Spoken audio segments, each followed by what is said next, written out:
Welcome back to Ox Talks. It is October 17th, 2023. I really appreciate you tuning in. If you like the content, please consider subscribing to the channel and sharing this with your friends and family.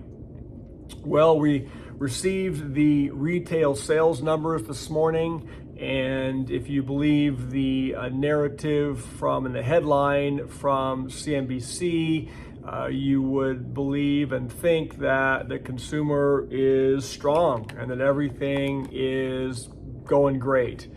The article from CNBC says retail sales rose 0.7% in September, much stronger than estimate. Consumers showed surprising strength in September, boosting retail sales well above expectations despite high interest rates and worries over a weakening economy. Retail sales rose 0.7% on the month, well above the 0.3% Dow Jones estimate, according to the advance report the Commerce Department released on Tuesday.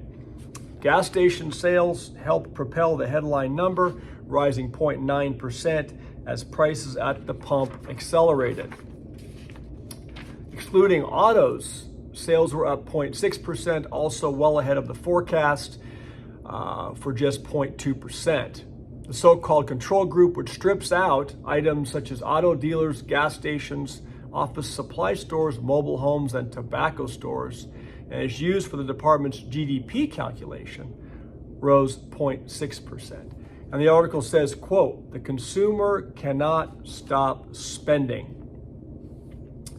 You know, of course the consumer cannot stop putting gasoline in their vehicles.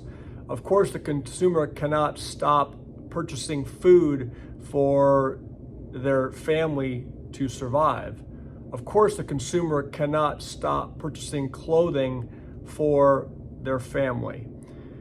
So you answer the question, do you believe that the consumer is better off today than they were 6 months ago, a year ago, 2 years ago? I believe the answer to that question is absolutely not. And if you look at some other articles that are out there, some other information, I think that you'll come to the same conclusion as I have, which is the consumer is getting crushed.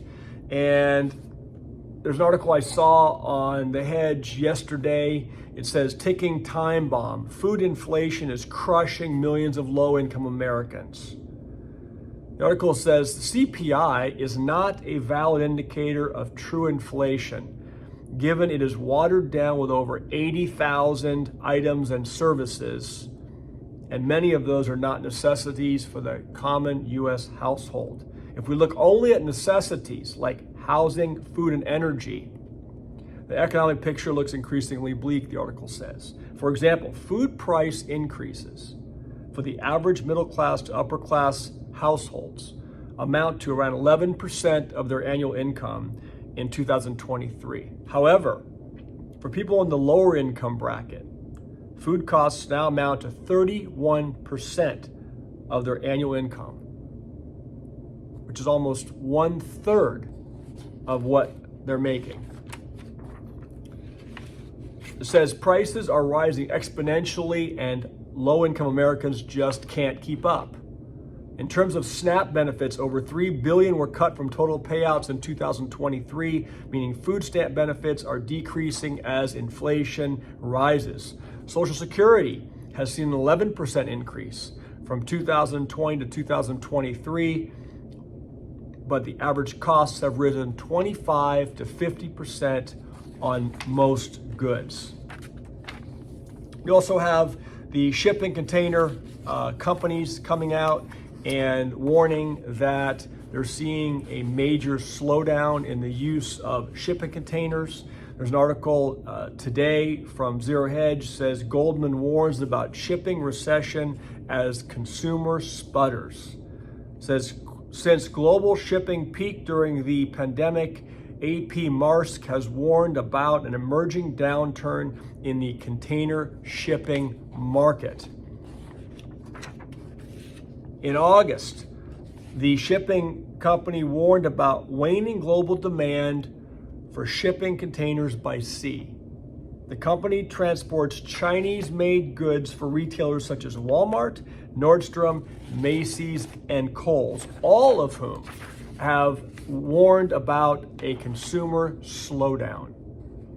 Goldman's report offers even more evidence that the global economy is on shaky grounds as the Western consumer appears to be sputtering amidst central bankers' aggressive rate hiking cycle to tame the worst inflation in a generation. So my question is, if we take the retail sales number at face value, that it is going up, how are the consumers spending this money? Are they using credit cards to finance tanks of gas in their vehicle, to finance trips to the grocery store, to purchase the clothing for their family?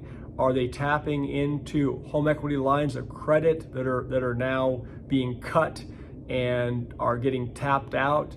Are the consumers financing these purchases with debt?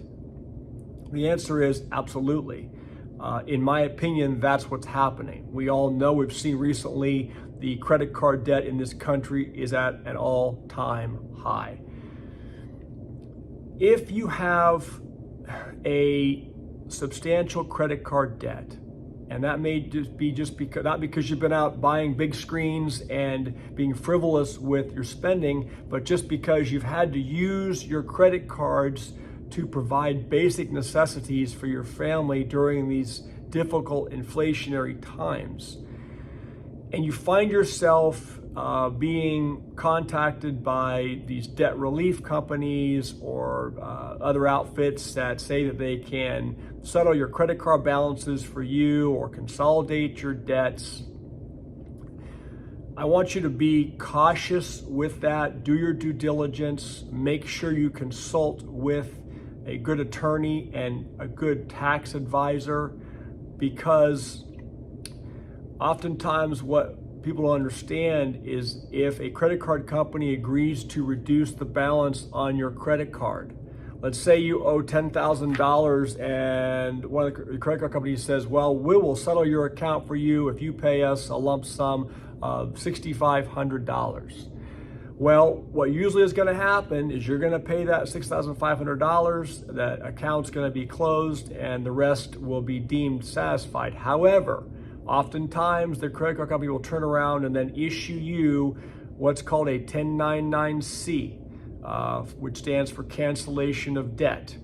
And again, talk to your own tax advisors, your own lawyers. I'm not giving you tax or financial advice here, but cancellation of debt can be deemed income to you, which means that if you, in that situation I gave you, if you have had $3,500 written off your credit card balance by the credit card company, you could wind up having a taxable event on the $3,500 difference. So then what you've done is you've essentially converted a credit card debt or a credit card obligation to a tax obligation.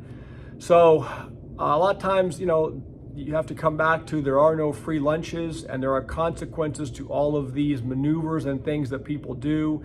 And I just caution you to be careful, seek advisors before you enroll in these kind of programs. The next item that comes up frequently in my practice is the idea of personal guarantees. When you are starting a new business, you will be called upon sometimes to personally guarantee something you've purchased, a lease obligation. And likewise, if you're buying into an existing business and you're not paying cash for the business, if the seller is financing a part of the purchase price, they will want you to personally guarantee the obligation. We've talked about this in one of the prior shows. When you start a business or purchase an existing business, please consider using a corporation or an LLC, limited liability company, or some entity to separate the business from your personal assets and personal finances. Again, talk to a lawyer about that, a tax advisor, but it should always be done using some sort of an entity. And then be very, very, very cautious on personal guarantees. There are alternatives to that you want to explore with your attorney. You can offer a seller a pledge of the stock in the corporation as security as opposed to signing a personal guarantee. You can offer the seller what's called a UCC-1 financing statement, where the seller would record that to secure what they're owed against the accounts receivable and the inventories of the business operation. There are other solutions. Personal guarantees can have huge financial impact on you if something goes wrong with the business or a claim arises. I see it oftentimes in the context of commercial leases, where let's say you're a new business and you need some commercial space, and your entity approaches the landlord. XYZ Corporation wants to lease this space for 10 years. And the landlord says, okay, great, no problem, but we want you to personally guarantee the obligation along with the entity. If something happens, there's an economic downturn, if the business is not successful, and you have to return possession of that premise to the landlord. Yes, in most jurisdictions, including California, the landlord has an obligation to what's called mitigate their damages. They have an obligation to do their best and use their best efforts to re-rent that space to another tenant. However, in the event where the landlord is not successful in getting qualified applicants to lease that space, and that space sits there vacant, the landlord oftentimes will eventually seek legal counsel, and they'll file a lawsuit against the tenant, corporation or entity, and any personal guarantor, and they will seek money damages for the lease term that the rent was not paid. And in many respects, on long-term commercial leases, that can add up to hundreds of thousands of dollars, if not even more than that. And it can be personally devastating if you've signed a guarantee of a lease obligation that remains unsatisfied. So again, please use your caution and due diligence before signing personal guarantees in any context. There are alternatives, and you want to talk to your attorney, talk to your tax advisor about that. With that being said, please, every day we're talking about this, get your exercise in, get your 30 minutes of cardio in, go, put down your work right now and go outside your office and walk for 30 minutes, walk the parking lot, do something, stay active, get your steps in. Drop to the ground, get your push-ups in, start small and work your way up. Please get that water in. Hydration is important, but look at overall health is important for mental clarity and for success. And again, in parting, I appreciate all of you. I'm really encouraged by the feedback that I've been receiving and the comments, and your engagement means a lot to me. I'm doing my best to respond to the comments as we go and as I watch the channel grow. So very, very appreciative to all of you. Have a great day, and I'll see you tomorrow.